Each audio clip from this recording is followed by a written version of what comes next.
Hello guys, for today's video po, magre-repair tayo ng Epson L3210 printer. So pagmasdan ninyo guys yung printhead nito, no, naka-stock lang siya and may error siya na 034004. Kapag magto-troubleshoot kayo guys ng printer, no, importante yung kung anong makikita nyo error sa PC, no. So gawin na natin to guys, let's go! So, ang gagawin natin dito guys ay bubuksan muna natin ang printer nito para madali tayo makapag-troubleshoot.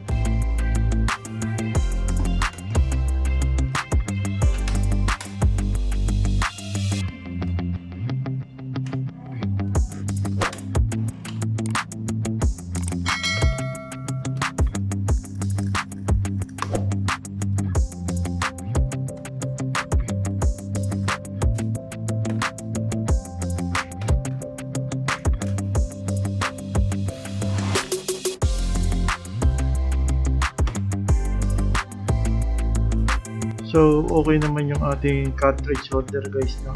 Nagalaw naman ito and wala naman tayong makita any obstruction sa dadaanan nito. So, ito yung napansin ko dito guys, no? Hindi ko siya mapaikot. So, ang isip ko dito is alin man sa feeder niya or sa parts assembly guys. As a technician guys, na experience ko na ito mga 2 times na ano. So, una nating i-check yung kanyang parts pump.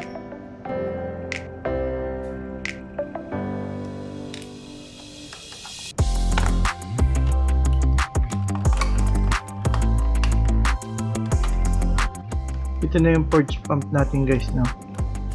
So, tanggalin lang natin yung dalawang screws nito. Kung na-troubleshoot nyo na guys yung inyong printer, no? Kagaya ng ginawa ko. At ganito yung behavior na inyong printer, no? So, ito yung sagot sa inyong problema sa inyong printer.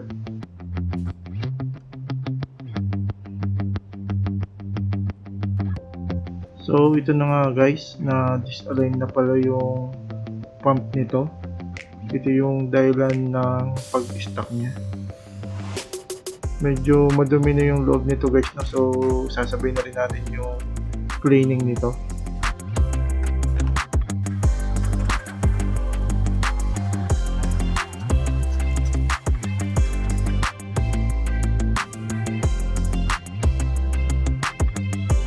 Assemble ulit natin itong printer, no? So, sabayan nyo lang ako guys.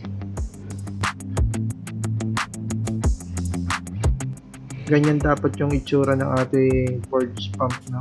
Kapag ating binalik guys.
So ito na yung normal operation ng ating printer, no? Nawala na yung error niya and gumagalaw na yung ating cartridge holder, no?